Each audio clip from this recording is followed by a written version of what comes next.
Here we are. It's Friday. We made it. And I'll tell you, Amadeus, there is just about something for everyone out there, this coming weekend. Yeah, a ton of good games, whether it's college football, NFL, soccer in the Right. Premier League. We got tons to go. The MLB playoffs starting. Yep. And quick look back last night. And the Commanders just did not look good. Jack Del Rio's got himself a problem. He's given up 40 points. His defense has given up 40 points the last three times you know that they've taken the field, and that's not a good situation. So we shall see what we shall see. Yeah, the Commanders. Look, when you can make the Bears look good, you've got a problem, and there's no question about that. It was a mess, but what's a mother to do, right? Yeah, I was on the Bears last night Mm-hmm. myself. I know a few of my buddies who are on the Bears money line too, so big payout there. But yeah, I told you this Washington defense. Mm-hmm. You said It, it that they're going to get scored on. it's gone downhill, right? When you can make Chicago look good, put up almost 40 points, you make the Denver Broncos look good. Yeah, I mean, but then they go and fight with the Eagles. I mean, it's one of those things where, it's Dr. Jekyll and Mr. Hyde. I mean, you can't figure out which one is which. It's crazy. Well, I'll tell you what, let's get going. We got a lot to get to, and let's start with tonight on the college ranks. We got Cornell at Harvard. And look, if you've never, that's ESPN2. Kickoff time is 7 o'clock. Eric Fetty and Jack Ford. If you have not watched a Ivy League game, this would be a good one to watch. It should be entertaining, and if nothing else, it'll tide you over to Kansas State and Oklahoma State in the Big 12. That's a 7:30 start on ESPN with Anish Shmurf and Andre Ware, okay. Big Ten has Nebraska, Illinois. That's an 8 p.m. FS1 game with Jeff Levering and Mark Helfick. Anything on this little slate of games that excites you or entertains you? Yeah, I mean, I love the idea by the Big Ten and the Big 12 to get some games on Mm-hmm. Friday here, but these are pick some better games, please. I get that Kansas State is the defending Big 12 champion, Right. but Oklahoma State is not a good team. Like I guess Illinois was supposed to be good, but I don't know. They made Purdue look good last week. That's saying something. Now there is some sort of uh, I guess the best way of putting it for Illinois is there is an one of those special circumstances. The special circumstance came with the passing of Dick Butkus, who of course is a Hall of Famer and was one of the most feared defensive players of his day for the Bears. He graduated from the University of Illinois. He played for the Bears his entire career, and so he is to be honored at the Nebraska Illinois game on Saturday. I'm sorry, on tonight, and that you know I don't know how much that will play into it, but certainly it'll be emotional for the crowd. It'll be emotional for some of those who will be there who knew Dick Butkus and realized what an incredibly talented player, and even more importantly, what what he meant to the community afterwards. So it'll be very interesting, and of course Nebraska has an improved team. They're not a great team, but they're improved. So that's that. That's the Big Ten game for tonight. Yeah, definitely some better options tomorrow. So Mm-hmm. if you don't like these games, it might be best just to Take a skip deep it. breath. Yeah. Well, get. Speaking of tomorrow, let's go to the early games on Saturday.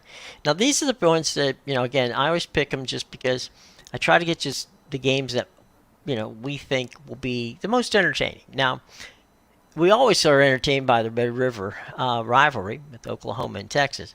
That game's being played in Dallas. It is a noon kickoff. It's ABC. It's Chris Fowler, Herb Street.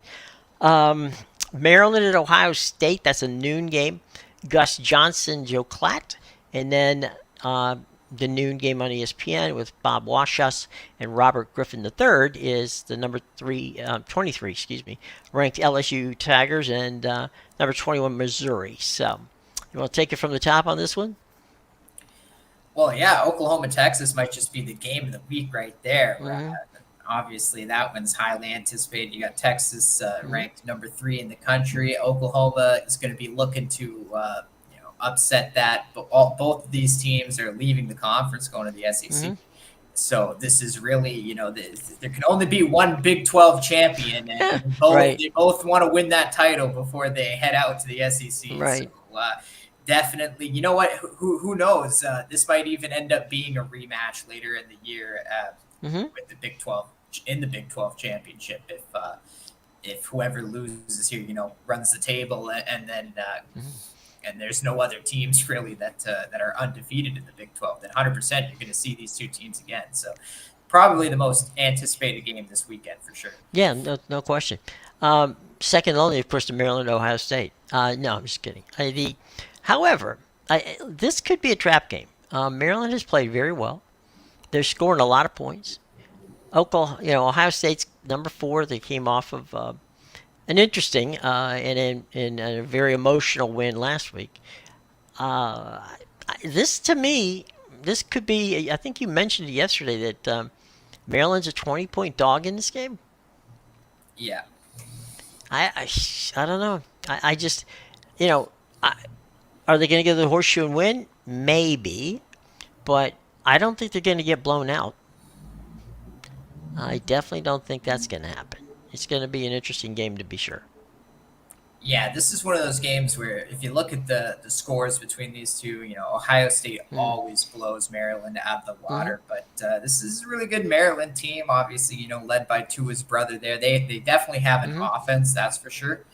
And I'm not fully sold on this Ohio State team myself. I don't think their offense is that great. So we'll see if they can put the points up to clear that 20 in this game. Well, But Coach Loxley, is got Maryland flying under the radar, and he spent a number of years as the OC with Alabama, and he's done some amazing recruiting for Maryland, and I do believe there's going to make some noise in the in the Big Ten before all is said and done this season. I think two of the most under appreciated brands in the Big Ten are Maryland and frankly Penn State. I know it's hard to say Penn State's under valued, but then you've got Michigan and Ohio State in front of you. I think Penn State could easily beat Ohio State, and we'll see that soon, and give Michigan all they could ask for. But we will see how that goes. I think you and I both are on Missouri here. I think playing at home and playing some good football. yeah, it's tough not to back Missouri here, obviously at Mm-hmm. home, but this LSU defense has not been good at all. They gave Mm-hmm. up 55 points against Ole Miss last week, and they've just been giving up a ton of points all year. And it's weird because they have the defensive backs on the team, but obviously Brian Kelly just doesn't know what to do with them, and it's going to be an interesting game just because LSU's obviously coming off the loss in Ole Miss. So they're going to be motivated here. This is pretty much their season. If they take a third loss here, Mm-hmm.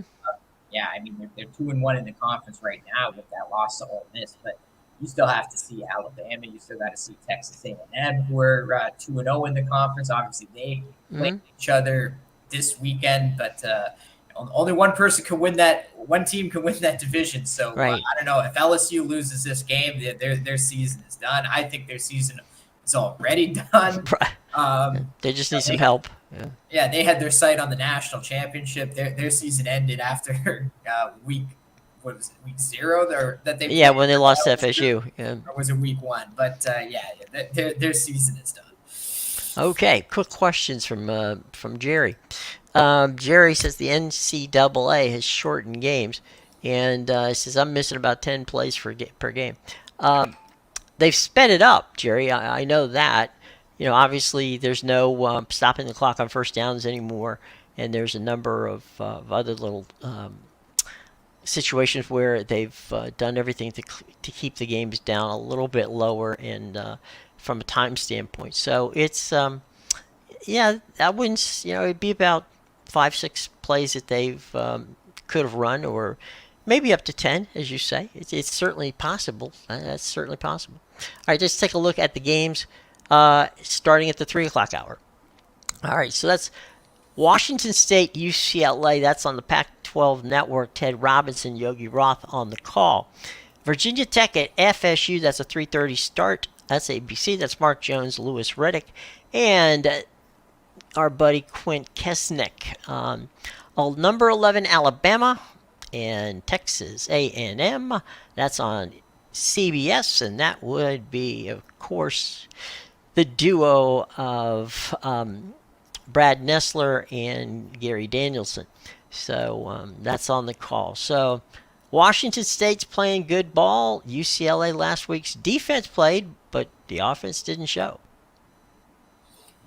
Yeah, UCLA they had a bit of a tougher time when they played Utah. They're coming out of a bye here. I believe both teams are coming out of a bye. So. Right. Yeah, Washington State, they've been a very underrated team. Cam Ward's killing it over there. They have a great offense, but I have questions about this defense, especially after they took such a big lead against Oregon State in their last game, and then kind of just let that go, and they ended up winning it by 3 in the end. But to blow that big a lead, UCLA, they have one of the best defenses in the country. Obviously, they're not going to have as much struggle, that they did against Utah, because they're not going to be on the road here. They're going to be at home in front of the 90,000 empty seats, and in the Rose Bowl. Yes. Yep, in front of the 90,000 empty seats in the Rose Bowl. But they won't have to deal with that hostile Utah crowd and the altitude. So yeah, I expect the defense to come to play. This is a very interesting game to me, just because Washington State obviously has a great offense, and UCLA has a great defense. I don't trust the Washington State defense, but I also don't trust the UCLA offense. I don't think they necessarily have a scoring points is a problem. Yeah. Yeah, so this is going to be one where, maybe the UCLA defense has to keep them in this game. They opened as a 3.5-point favorite. It's gotten down to 3 now. Odds are it probably pushes, but we'll see. A lot of people like Washington State for the upset. I'll tell you what, out in LA, it is hot, which is uncharacteristic for this time of the year. In the high 80s and 90s, that could factor, in the game as it draws, into the third and fourth quarter, as to which team is in better shape coming down the stretch, because it's going to be hot this weekend at Pasadena when they get together at the Rose Bowl. All righty. Virginia Tech comes to Tallahassee to play the number 5 Florida State Seminoles. That's a 3:30 kick on ABC. Mark Jones, Lewis Kesnick, and as we said before, Quint Kesnick on that call. Yeah, so this is one. Florida State comes into this game as a 24-point favorite. Obviously, Florida State, they struggled against Boston College. They've had some interesting games, but they got the big win against LSU. They got the big win in their last game on the road at Clemson, which I think is really going to propel them going forward. And they're another team that's coming out of their bye week. And so now they've had not only 2 weeks to prepare for this game, but they've had 2 weeks to listen to all the talk about how Clemson should have beat them. Right. And, this is a team that they're still on the outside looking in. They're only ranked number 5. That would miss the playoffs in this final year, the 4-year playoffs. So Florida State, they're going to be coming out for style points here, and I'm almost tempted to take the 24 just because I think they're going to try and run it up. Virginia Tech is not a good team. They might be one of the worst in the ACC, but luckily Virginia is also there. So, but I can definitely tell you the worst team comes from the state of Virginia in that conference. So makes it easy to find. I will say this, and it's not past is not prologue, so that don't factor that in, but. Back in the days when Florida State was a perennial top 5 team for a decade, it was something about Beamer versus Bobby Bowden that just didn't work. Bobby and Florida State would eke by a Virginia Tech team that would give them every bit of crazy that they could handle. So that's not what we got this time around. But Virginia Tech and FSU have had some battles back in the day. So there you go. Alabama and Texas A&M.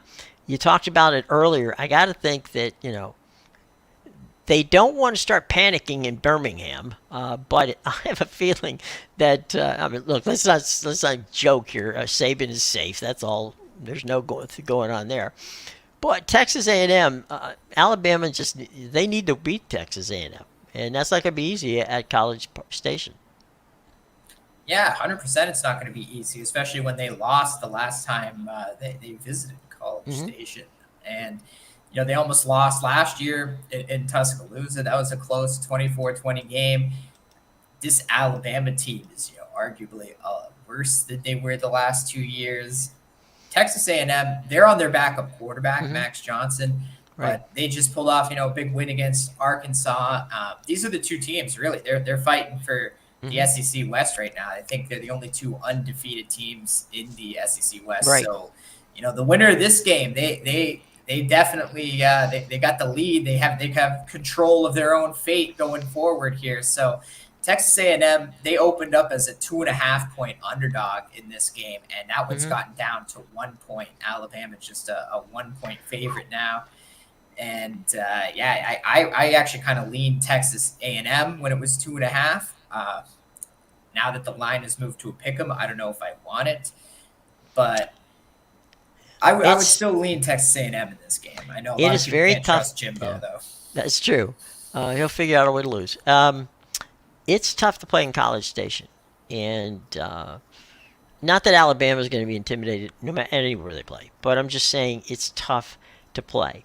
And Alabama's had trouble on offense. If you are in a hostile environment where the crowd is giving you grief, it will not make it even any easier on Alabama's quarterbacks to hear what is going on and articulate it to the rest of the team.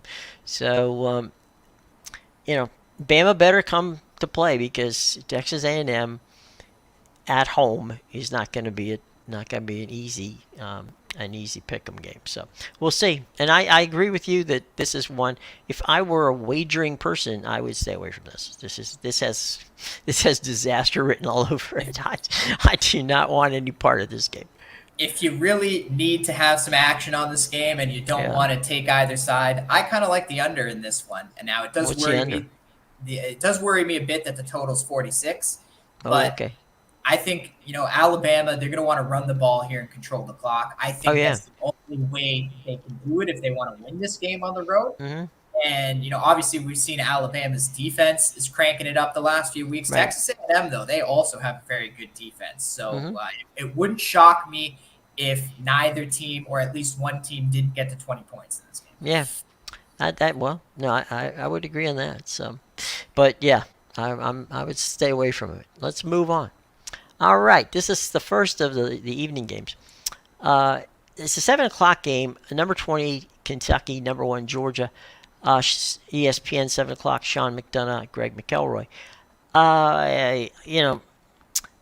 Georgia's having some problems. We noticed that, but and Kentucky has has been just annoying enough that they could give Georgia some problems here. Not saying they're going to win, although I think they could. This could be a trap game. I don't know. It's one of those ones where Kentucky is playing good ball and Georgia. It's not that Georgia's not playing good ball. It's just Georgia's not playing ball like Georgia usually plays. Yeah, I see. I see Georgia gets the nice little single slot by themselves here. Number 1 team in the country. That was me. Sorry. Yeah, in soccer we have our number 9s and our false 9s. Right. Well, Yeah. Now in college football we have our number 1s and our false 1s because Right. that's exactly what Georgia is. They're a false number 1 team here. This is not the best team in the country by Right. far. As you said, Jim, they haven't looked great. They've struggled in their 2 SEC games now against South Carolina and Auburn. Kentucky, they're off to a hot start. They got the big double-digit win against Florida last week. They're also undefeated. Now, all that being said, I would still lay the points with Georgia here. That's about 14.5. And I think I was looking at this game earlier. And so Georgia owns the all-time series 62-12 against Kentucky. And they are currently on a 13-game win streak since 2010. Now, Okay. some of these games, like I think last year's game was like 16-6, and some of them are just really Ugly. Yeah. low scoring games. But Mm-hmm. the thing that really makes me want to take Georgia in this spot is because they hear all the talk about how they're really not the best anymore despite their ranking. They're going to be at home here. They love to beat up on Kentucky, Mm-hmm. obviously, and the big thing for me is Georgia is 0-5 against the spread. Mm-hmm. And I think that's going to change on Saturday because it's not going to stay like that forever. Last week, Michigan was 0-4 against the spread going into their game against Nebraska, and they showed up in the spot they were supposed to show up. Now, a lot of people expected Georgia to show up last week, Right. didn't against Auburn. You could cut them some slack. They were on the road in the Deep South's oldest rivalry. So Mm-hmm. obviously Auburn was going to get up for that game. But now Georgia's back at home. I think a lot of people are going to be scared off them at the 14.5. A lot of people probably going to be running to Kentucky after the way Mm-hmm. they played Florida last week. This might be a Georgia smash spot. And the other thing is, it's a 14.5, which they're really, really baiting you into taking that 2 touchdowns The with the extra hook. point. Yeah. Extra half point there. All right, let's go to the 7:30 games. Notre Dame at Louisville. Now this was one yesterday. It's 7:30 kick, and that's Joe Testero and Jordan Rogers on the call. This is one yesterday. We were just talking in the pre-meeting, and you were on Louisville on this game. Yeah, I might have flipped my mind now. Oh, okay, fair enough. This is a game I'm probably not going to be on, but yeah, Mm-hmm. Louisville's a very good team. They're 5-0. They don't see like the top 3 teams in the ACC this year, so they definitely have control of their own fate. But that was a huge win on the road against NC State for them last week. And if they lose this game, it doesn't really affect them much because this is not a conference game for them. So I get they're at home, but I'm almost thinking it's a bit of a letdown after that win. Notre Dame, you can make the case that they've had 2 really tough games in a row now. This is going to be their second straight road game. They Mm-hmm. barely squeaked by Duke. Obviously, had the emotional loss to Ohio State. But I think for this Notre Dame team, they can't really afford to have a letdown. They've already Mm-hmm. had their 1 loss at home to Ohio State. Now, they could get helped there because maybe we're both wrong and Ohio State goes on to be the best team in the country. Right. Maybe they prove us wrong. That's and beat highly unlikely, but okay. by 50 this week. But yeah, let's just give them the benefit of the doubt. That's what Notre Right. Dame's going to be hoping, and they're going to have to play every game with that thought in mind. We need Ohio State to just Mm-hmm. run the table, blow out every team, beat Michigan, and if we just keep doing what we're doing, we still have a chance with the 1 loss. Right. And that's why, because they do have some contenders. They got USC and they have some other big names. So Mm-hmm. yeah, I think this is kind of a must win spot for Notre Dame, but the 6.5, it's a tough one, right? That's why Right. I'm going to stay off. I do think Louisville is good enough to keep it a close game, but this is a must win for Notre Dame. They can't afford a letdown here. Right. Well, Louisville. When I was looking into this, first of all, Papa John Stadium in Louisville is a very tough place to play. It's not a big venue. I mean, it's 50+ thousand people, so it's not a small one, but it's a loud one. And this, Notre Dame. I looked back. This is only the second time Notre Dame and Louisville have ever played each other, and it's the first time they played in Louisville. And I can guarantee you there'll be some people out there. I mean, this is the biggest. You could circle this one on the calendar because I'm sure that the kids from Louisville, with the idea and concept of playing a Notre Dame, they got to be sky high. Now, whether that can translate into a win, I don't know. But I do realize that the combination of the Louisville, fans, which they're absolutely bonkers, and and getting to play Notre Dame on, basically on the same field, if nothing else, they have their pictures taken with them. This is going to be a wild night in Louisville, and we'll see. How it goes. I think it's going to be close. I like you. I believe that Louisville is not going to, they're going to give them everything they got, and Notre Dame is going to have to prove that they deserve that number 10 ranking. Yeah, definitely. All right. Michigan, Minnesota. That's 7:30. That's the NBC Big Ten game of the week. Noah Engel and Todd Blackledge has the call on that one. Um, I don't know. PJ Fleck at Minnesota has a good team, but are they good enough to beat Michigan? I don't think so. Yeah, Michigan coming into the season. Well, not even coming into the season. After these first few games, Michigan and Georgia were kind of in the same boat. They were Mm-hmm. just being given the number one and the number two spot. Um, just for based off what they did last year, hadn't really played anybody.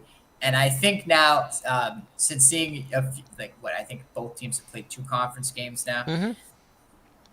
I think Michigan has proved themselves. This is the best defense in the country. They're averaging 6 points allowed per game, and they look like the new Georgia, because that was Georgia's things the last 2 years that they've won the Right. national title. It was all about that defense. They were giving up like 3 points a game.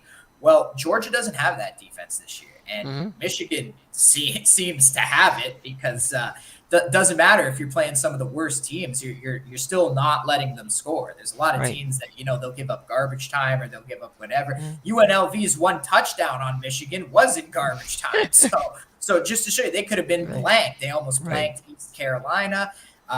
This Minnesota team doesn't have a very good offense. Now, Minnesota is at home, and they're going to get up for this game. So that might be the only thing. The spread has actually fluctuated a lot. I think it opened around 17. It got bet up to 20 really quickly. Wow. And now there's been a bit of buyback. It's around 18 to 19, depending on the book now.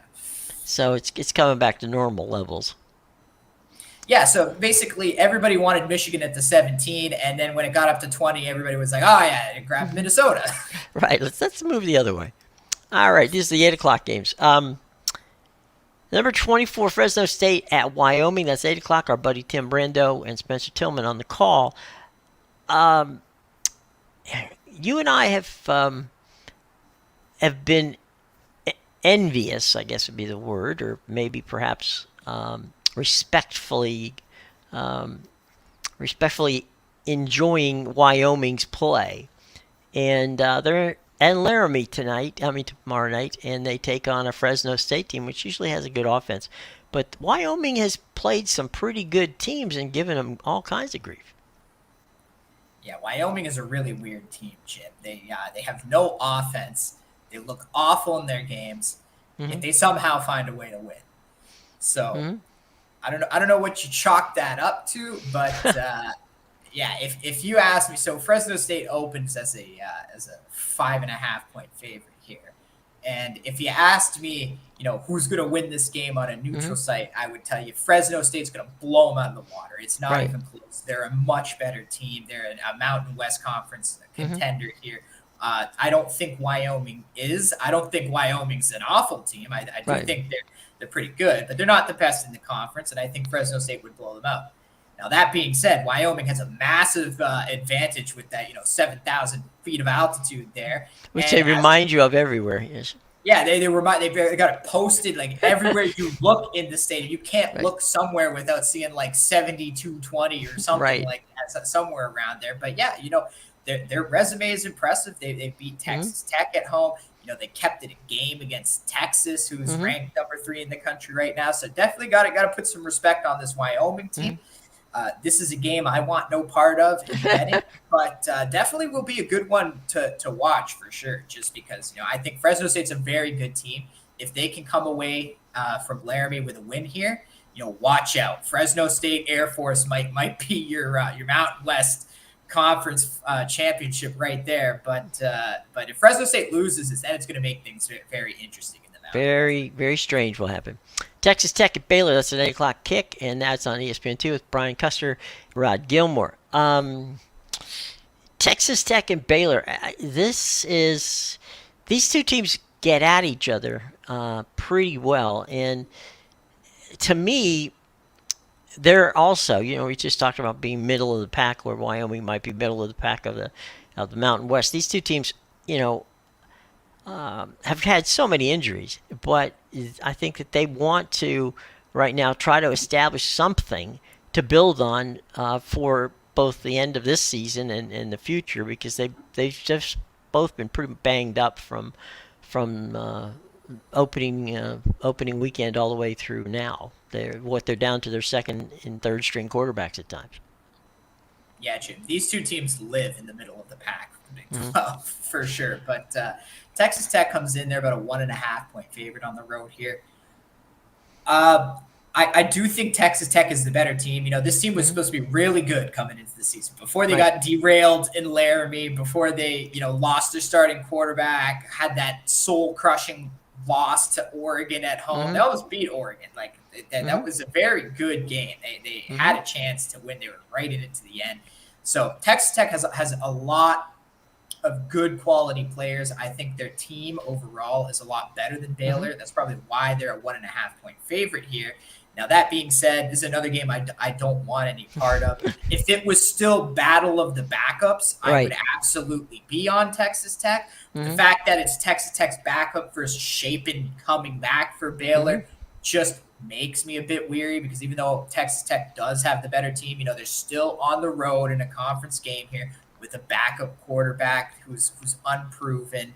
And I'm going to have more faith in Shapen and the way that I know that Baylor offense runs with him in it at least. Well, and Baylor gave Utah fits, and almost took them out down That in was Shapen.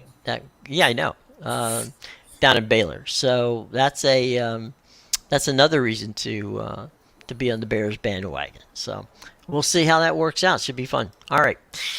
Here's our 10 and 10:30 ball games. Oregon State The at only two 10 yeah, 30 games. the only ones that worthy of watching. Oregon State at Cal. They're heading to Strawberry Canyon for that game. Oh goodness. Oregon State's legit. No question about that. California, pretty decent defense, but not that offense is. They had a chance to beat Auburn at home. They've had a number of different things, opportunities, I guess you might say, to get off the schneid, but they've found a way to shoot themselves in the foot. Oregon State's not going to let them do that. They're just going to run over them. Yeah, this California team has disappointed me this year. I've expected them to be way better coming into the season. Mm-hmm. As you said, they should have beaten Auburn. That was an awful loss to take right at the end of the game too. Three Mm-hmm. missed field goals in that one. They had a chance to really bury Arizona State at home in the Mm-hmm. last game. I believe they're coming out of the bye week too, so this would have been before the bye. They had a chance to bury them like 21-3 and or something like that. They let Mm-hmm. Arizona State come right back at the end of the game. They ended up winning 24-21. So, yeah, I definitely not loving Cal in this spot. They are at home. They're a very tough team to play at home. And I believe Mm-hmm. they beat Oregon State the last time that they played in Berkeley. Mm-hmm. So that is a plus because this is a much better California team. But you could also say it's a much better Oregon State team. The offense has definitely Mm-hmm. gotten better under DJU. The defense might not be as good as it was last year. Especially since they gave up 38 points to Washington State on the road, so that does worry me here. This is another game where they have to travel. Mm-hmm. I don't know how good that defense is. California has very good defense, Mm-hmm. so they could do enough to keep the Oregon State offense at bay here at home. And the spread is 9.5 in this one, so it's one of those where Oregon State's got to win by double digits here. And even if they win the game, I think Cal could probably keep this close enough to cover the spread. Right. Okay. That's on the Pac-12 network with JB Long and Max Brown. Arizona is at the Coliseum. This is a rare situation where both both LA schools are at home. USC number 9. That's a 10:30 start. Dave Fleming and Brock Osweiler on the call. I'm quite sure that USC is happy to be playing a football game that doesn't start at 9 o'clock in the morning their time. So 7:30 their time is a much better situation. My headset's giving me a little grief here today.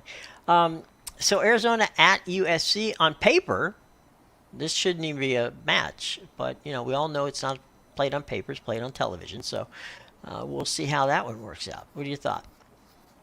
Yeah, so USC, they're probably loving this game. That they went from last week, they had to play 9 in the morning Right. on the road in front of the probably the most watched game in college football, 10 million plus viewers. Right. Now they get to play at 7:30 at night their time. They're at home in front of 90,000 empty seats, and it's going to be lovely for them. It's the complete opposite of what they had last week in Colorado. But Right. yeah, this Arizona team, credit to Jed Fish on what he's doing over there. He got there. What is it, three years ago now? Yeah, 2 about years 3 ago? years ago. Yeah. And yeah, he knew it was a big project. He even came out. He was like, "Don't expect us to be good right away. This is an overhaul." And I think in that first year that he Right. got there, they had something like 50 new players. Like, never mind the transfer portal record Colorado broke this week. Jed Fish did it first 2 years ago in Arizona. Guy had a 50-player overhaul with that roster. There were buses coming in. Yeah. Pretty much. Literally everybody on the team his first year had the "hello, my name is" tag, as you like to say, Jim. Right. But yeah, you know what? This Arizona program has come a long way under Jed Fish. Obviously, they're missing Jaden Delora, their starting quarterback, but it didn't matter last week when they kept that game close with Washington. Obviously, they were never really – the score looks a little closer than the actual game. They were never really within striking distance to win that one. There was always kind of Washington was keeping them at an arm's length, always had a double-digit lead over them, let them score that garbage time touchdown. But still, we've seen Washington blow out every team they've played so far. They went to the desert. It's a much closer game, and that was with the backup quarterback. Now, Arizona's got to go on the road, but USC has much worse defense than Washington. And as we saw last week, they let Colorado almost come back, pour on 41 points by the end of that game. So this is one – USC's a 21.5-point favorite, I think, something in the 21 range, depending on – and I think Arizona can cover this just because anything that's 20-plus now with USC, I'm just taking the points because it doesn't matter if they get up by 40 points in the game. Right. They will blow it with the backdoor cover at some point because that's exactly what they've done in every game. They could drop 40 or 50 by halftime, and then even if they have a huge lead in the game, they'll let it go. The game will get closer, or maybe Arizona just stays in it right from the start, from the jump. Yeah, this is one of those where USC is going to give up points in this game. They're probably going to give up 30 points, something in that range. So yeah. Something wicked this way comes. Okay. If USC wants to cover these spreads, they have to start hanging 60 to 70 points in games. Yep, that would be helpful. Which is something they haven't been doing either. True. All right. Well, on Saturday, before we pop over to the NFL, it's time to talk about playoff baseball, the ALDS and the NLDS, and game time for the first pitch, about 1:05, Rangers-Orioles. That game is going to be on FS1 because all of the American League playoff games are on FS1.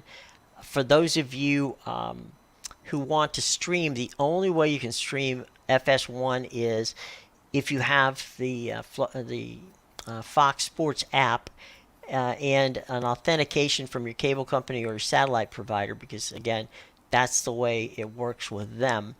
If you are, if you cut the cord and you want to watch the game, you don't have normal access to it, my suggestion would be to sign up for a 7-day free trial of, of SLING or Fubo or one of those services. They have FS1. They also have Pac-12 Network, SEC Network, all the ESPN networks. So they'll have you covered for everything if you don't have it. So if you're going to stream it, go that route. If you obviously it's on FS1 if you are a cable subscriber. So we got the Orioles, Rangers, Twins, and Astros in the American League. Those are your first two games of the day. The second two games of the day, Phillies, Braves, deja vu all over again in the NLDS game one. They're on TBS and True TV, and the Dodgers, D-backs, that's at 9:20. That's also on TBS True TV. By the way, this also tomorrow marks the opening on Max. If you are a Max subscriber and streamer, then you can watch the Phillies and Braves and the Dodgers and D-backs, the entire National League and LDS and LCS on Max. So it's going to be Bleacher Report on Max starting tomorrow. So you'll be able to stream them if you're a Max subscriber. So, meanwhile, back at the ranch, Rangers Orioles should be an interesting series there. Yeah, definitely that's the one to watch. Twins and the Astros probably. That one seems pretty straightforward, but yeah, the Rangers and the Orioles. Really, this is the team that led the AL West all year versus the AL Mm-hmm. East, champions. So yeah, very very interesting one there. Obviously, we saw the Rangers sweep the Rays in two on the road, so Mm-hmm. being on the road for this start is not going to bother them too much. We'll see what happens with the Orioles. Very good team.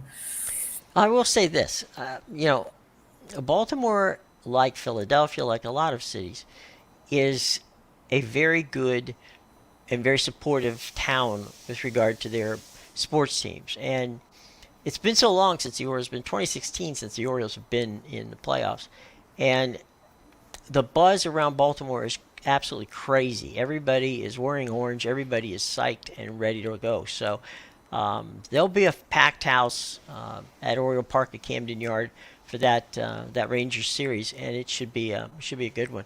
The Astros and the Twins. I mean, obviously the Astros have been there, done that a couple of times, so they know what they're doing. The Twins are in uncharted territory. Rocco Baldelli's done a nice job getting them there, but it's going to be interesting to see how that all plays out. That's a 6:07 first pitch on that game. Yeah, you know what? If you're the Twins, you're not at home anymore, and you're not Hmm. playing the Blue Jays. So good luck. Yeah, there you go. The Phillies, the Fighting Phils, are taking on the Braves in the LDS. Again, that's a 6:07 first pitch. No, I'm sorry. Yeah, it is 6:07 first pitch. The Astros and the Twins is a 4:45 first pitch. So that was my mistake. 6:07 is Phils and Braves. They've been this, they played each other during the season. They played each other in last year's NLDS. Didn't work out well for the Braves. The Phillies, I don't know. It's hard to say if the Phillies have got, um, they got both teams have got a lineup where it's tough to get outs. Yeah, definitely. Again, this is the one to watch in the NLDS. The other one will probably be straightforward. But yeah, the Braves they had the best offense in the MLB all year. Hmm. They had some very good starters. Spencer Strider was one of the Sure. better starting pitchers for sure. And obviously, they're gonna have a chip on their shoulder here after losing to the Phillies last year. And they see each other so much. Obviously, they play in the same division, so definitely going to be a fun one between the Braves. The Braves were just a juggernaut all year. Well, I mean, the price of just watching, Acuna is worth the time. Man, he put on a show this year. Be amazing. But the Phillies, they've got Schwarber, they got Bryce Harper, Trey Turner, JT Realmuto. I mean, you go down that list. These two teams have got some bangers on them. There's no question about that. They're not. It's, it's not. I'll tell you what. The old saying that pitching wins. It does. There's no question that pitching does. But it's going to be hard for the Phillies and the Braves to pitchers to get past these guys. There's not a lot of swing and miss guys in these two lineups. These guys put the ball in play, and a lot of times, it's going to be interesting. There's no question about that. Now the Dodgers D-backs, that's unique.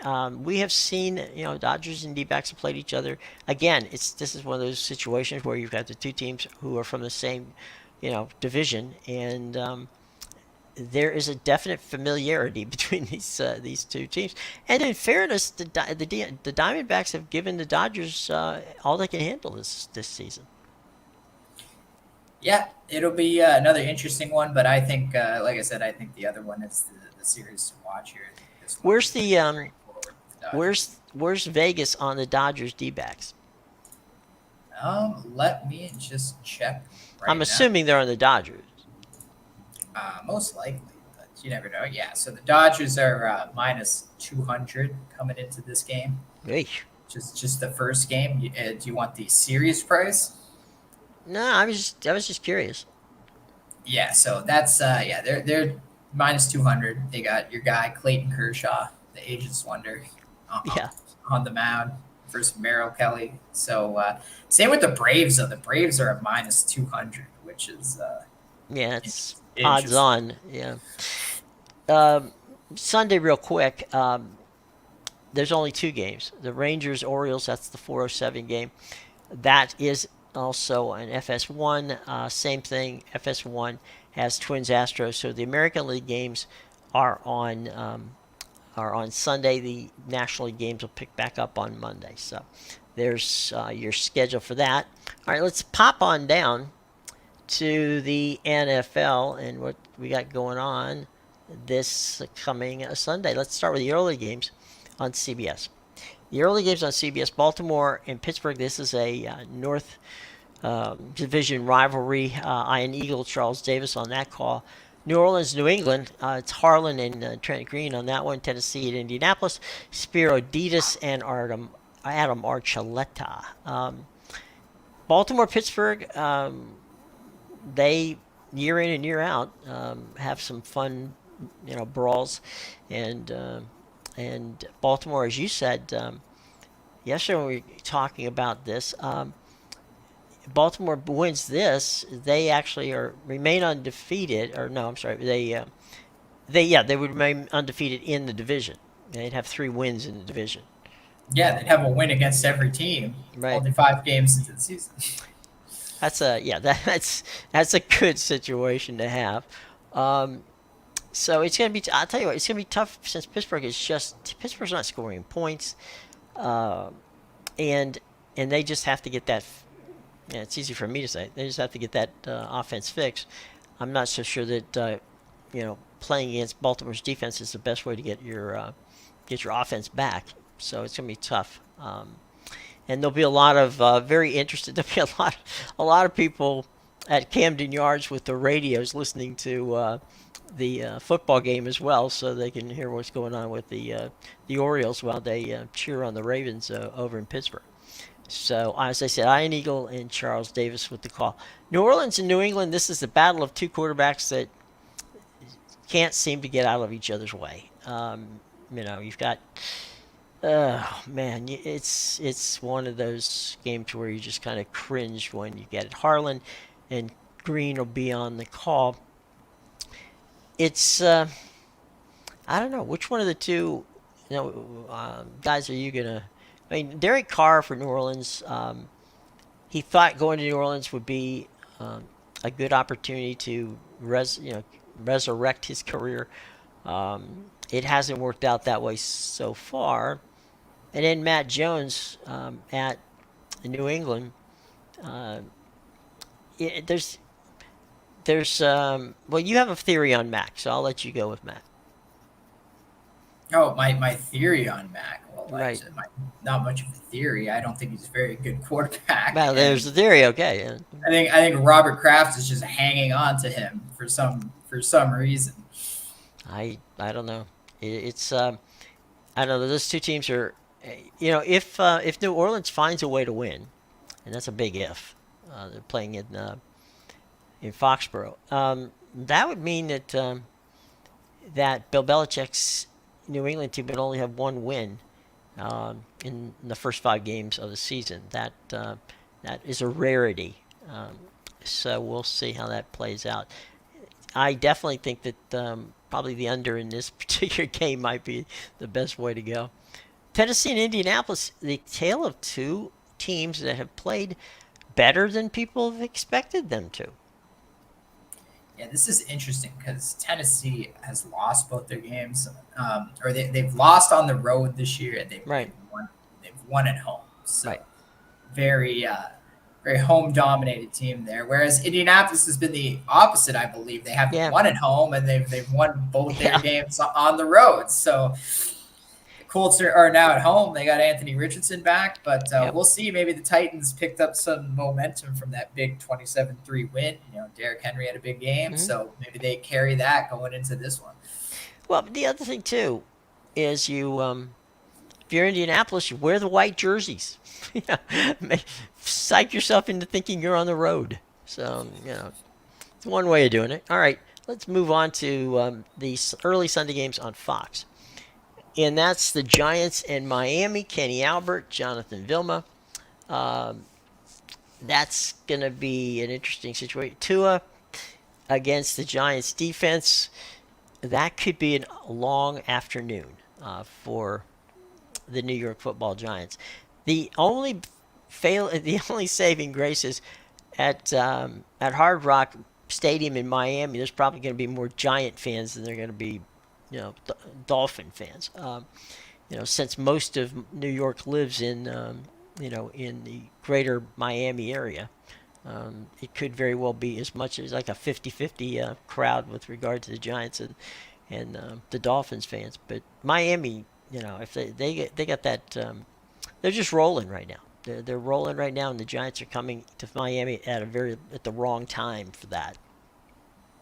Yeah, the Dolphins are coming off that loss to the Bills. They're obviously going to want to bounce back at home. I think the Giants are just a bad team. They can't seem to do anything right. It seems like Saquon Barkley is their entire offense. The defense hasn't really been good.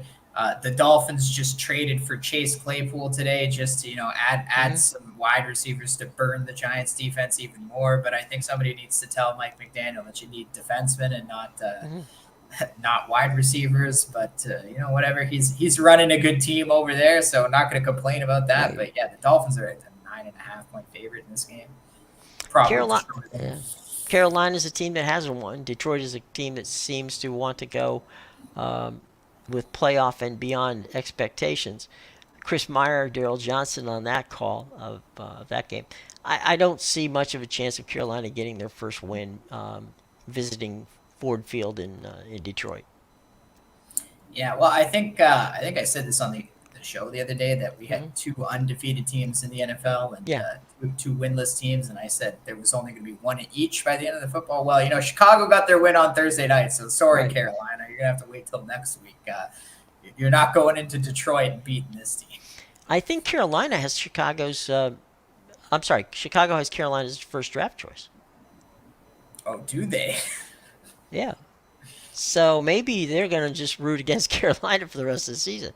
That could be. I'm pretty sure that's right. I'll check it out, but I'm pretty sure I'm right on that. Houston and Atlanta, that's the tale of two interesting teams. Houston playing better than expected. Atlanta maybe playing a little less than what was expected, because Atlanta was the preseason favorite, stunning to me anyway, to win that division, the South. And they're playing pretty pedestrian as of late. Brandon Gowden and Mark Schlereth on the call of that game. Yeah, another one of these weird situations where you had the Texans lose their first two games. Now they've won two straight. You had the Falcons win their first two games. Now they've lost two straight. This one opened as a 1.5-point favorite for the Falcons, so even that's a pick 'em. It's good. It's going to be an interesting game, that's for sure. I'm interested to see what the Texans do here. If C.J. Stroud's going to keep it up or not. Well, I mean, he's going to be in an area. As a matter of fact, I just looked it up. Our crack research department here. The Chicago Bears have the number one pick in the 2024 NFL draft from a trade they made with Carolina. So, there you go. Not too shabby. All right, here's our late games. On Fox, Philadelphia at the Rams, Kevin Burkhardt, Greg Olson. Cincinnati, that's your team out there in the desert. Kevin Kugler and Mark Sanchez on the call for that game. So, Philadelphia going to play out in Los Angeles. The Rams have been, not consistent. That's for sure. Philadelphia coming off of an emotional win. I don't know. That's an interesting game. Yeah, the Rams opened as a 5.5 point underdog. It's down to 4 now. Yeah. I believe Cooper Cup's supposed to be coming back for this game just to add some more weapons there with Hmm. Puka Nakua, who's already killing it. And He is crushing this, it. There's no question about that. yeah, but this Eagles team, they haven't really looked great in the first four Right. games. Yeah, they're winning games, but they're not doing it in the same dominant fashion they were doing it last Right. year. And personally, I think the Rams have an offense that can keep up with the Eagles. I Hmm. wouldn't be shocked if the Rams beat them and give Philadelphia their first loss here. Hmm. Cincinnati, Arizona. That one, Kevin Kugler and Mark Sanchez are on. Uh, Disappointing in Cincinnati. A lot of people are. And Arizona, it's kind of like a tough time. These are two teams that, have to find a way to win because they found an awful lot of ways to lose. Yeah, this is a big stay away game for me, Jim. I'm a Cardinals fan, and this isn't even a game I want to watch, let alone bet on. If you really want to bet on this game, I got a 1-800 number that you can call. There you go. All right, here's we go with the late games on CBS. Stunning. That's right. Kansas City and Minnesota, Jim Nance and Tony Romo. The Taylor Swift watch is on. New York Jets against Denver. That's Andrew Catalone and Tiki Barber along with Matt Ryan. Um, an interesting thing happened this past week, and that is that the National Football League did something that the National Football League never does. They called their media partners, which of course is Prime Video, which is CBS, NBC, Fox, and ESPN, and they asked them to give in their pregame shows a free ad spot to Taylor Swift's, movie, which is dropping next week, October 13th, on her concert tour. Now, it is interesting to note that no one from either the movie production team or Taylor Swift's people made a phone call to anybody. It was the NFL showing their appreciation, according to the league, that they wanted to show their appreciation for Taylor's support of the NFL by giving her a couple of spots in those early games. So, the NFL, not normally known as a benevolent organization when it comes to giving away ad space, comes up giving away ad space to Taylor Swift, and I don't know what they expect to happen from it, but it is what it is. So Kansas City um, and the Swifties will be watching Minnesota. Nance and Romo got the game. The Jets in Denver. The triad of Catalone, Barber, and Ryan on hand in the desert. I'm sorry, in Yeah, Denver. In Denver, I'm sorry. yeah. I don't know what the NFL is thinking. It's such Well, I a know what they're sham. thinking. It's just, There's it's so obvious, Kelsey and Travis Kelsey and Taylor Swift. They're yeah. not dating. They have some kind of deal going on to boost each other's publicity. It's such a Yeah. joke. The fact that the NFL is supporting it, it shows the disconnect between them and the fans because the real football fans, they don't care. They don't want to see Taylor Swift. They really don't care about the ad space. And frankly, she's going to get to go watch her Travis Kelsey and the Kansas City Chiefs lose in Minnesota because the Vikings are coming for them. And the Chiefs have not been a strong team this year. They got helped in Jacksonville. They lost to the Yeah. Lions. They had their one blowout against the Bears. Well, we know how that Bears defense is. They struggled to beat the Jets again. Needed some flags to get by that one. They're going to Minnesota and losing on the weekend. Oh well. Um, that'll give Taylor some ammunition to write a song. So no question about that. It's I mean, this is just a interesting. Even Travis Kelsey said the other day that I don't understand what's going on here because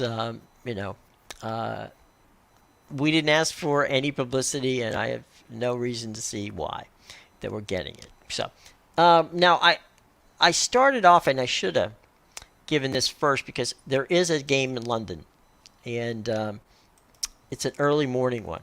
It's on the NFL Network. It is Buffalo taking on Jacksonville. Now, Jacksonville has had a bit of an interesting situation. From what I understand, they've had a lovely week in London so far. This game's going to be played at Tottenham Stadium, where the Spurs play. And Buffalo, of course, as we said, is coming off that win with Miami, and then they flew over to London. So Jacksonville's had the has had a bit of an advantage. They've been there for a week over Buffalo, and so this is the first time that a team has stayed for back-to-back games in London, and this will be a game played at Hotspur Stadium, and should be interesting. 9:30 in the morning is not something to worry about from Jacksonville or Buffalo standpoint, because 9:30 in the morning is 2:30 in the afternoon in London. So it's Jacksonville and Buffalo. London NFL Network is the only place you can see it. Rich Eisen, Kurt Warner on the call. Sunday Night Football, that's the one we've been waiting for. It's Dallas, it's San Francisco. It is going to be hopefully a barn burner. Those two teams, back in the day when both were fighting for the NFC Championship and Super Bowls, with the likes of Troy Aikman and Joe Montana and Steve Young at the helm. Those were the days, my friend. And now they get together out in the Bay Area, and we'll see how this one plays out. Two good defensive teams with some offense. Yeah, definitely going to be some implications there for the NFC number one seed as well. So that'll definitely be finally a good primetime game to watch. And with the other one, I think the Jags might be the play, just because they do have the advantage. They've been there a week. They're already accustomed to the time change, and they're not distracted by sightseeing. Sometimes these trips can be a distraction. Buffalo's going to go there. Maybe they bring their families. Go do a little sightseeing around England. Well, Jacksonville, they were there. They were there the week before. They've had time to do this. Okay, they're going to be ready for Buffalo. Plus, well, they go every year, so they pretty much you're used to it. Yeah, they're probably one. They probably could take Buffalo on tour of everything around there. It's going to be an interesting game. From a number of different standpoints, but I do think that having that 1 week there and being acclimated really is going to give Jacksonville a definite advantage. Now, Jacksonville's a good enough team to beat Buffalo under normal circumstances, but this just gives them a little bit more of an edge, which is extremely helpful for them. So, all right, there we go, my friend. Now, all right, couple of other quick notes. We've got a full slate of MLS soccer on Saturday night, and so check that out at MLSsoccer.com. We've got NASCAR racing, both the Xfinity Series and the Cup Series. NASCAR.com is where you can find out all the information on that. And any of the you would have, we'll put a pin on this, Amedeus, by giving you an opportunity to say there's a couple games soccer-wise that you're looking forward to this weekend. You can go ahead and please share those with us. Yeah, definitely. Make sure you go get my premium plays at BigAl.com, PickAdvisor.com, and TheInsidersRoom.com, brand new site. I'm going to have tons of I don't have much up for tonight. I didn't really like the college football, but I just posted 10 college football plays for tomorrow. I got 5 NFL that I'll be posting right after the show, plus 4 Premier League and some other soccer plays that will be up right after this. So make sure you go check that out. We're going to have a big winning weekend. There you go. What's the Premier League prime game this week? What's the game that everybody should be watching? The game everybody should be watching is probably every game on Sunday. Honestly, tomorrow's games, there isn't really like a marquee matchup, as I like to call it. But on Sunday, we have some big matchups. We have Brighton and Liverpool to start the day off at 9. Joining them is West Ham and Newcastle, as well as the Wolves and Aston Villa, which is probably the worst of the those three matches, even though Aston Villa is a very good team. And then to finish the day off, we have, last year's top two teams, Arsenal versus Man City. So definitely make sure you check out that game. That's at 11:30 on Sunday, so you'll get to watch that, and that'll finish about 20 minutes into the 1 o'clock round of football games. So There you go. you get that in beforehand. There you go. All those games, by the way, are on USA and Peacock. So all your Premier League games on USA and Peacock. All the MLS games, which will be played on Saturday night, are Apple TV and, of course, MLS Season Pass. So that's where you can find them. All right? Okay, gang. Well, we've had a lot of fun here today, and we hopefully brought you some entertaining information. And we certainly, there's a ton of stuff to watch this weekend. If you are a college football fan and you don't know where your team is playing this week, on what network or whatever, go to 506sports.com. That's 506sports.com. And they have a very well laid out list of where all the schools are playing. And so that way you'll know who what network to watch and who your broadcasters are. So, and they literally have almost every Division One and even some of the Division Two games. So you can, if you have any problems finding anything like that, again, it's 506sports.com. That's where you can find all of your information with regard to what, where your team is playing this week on television. Okay. All right. Until Monday, I am Jim Williams for. I'm Amedeus, but it's easy for me to say. Amedeus, and we'll see you back on Monday, everybody. Take care.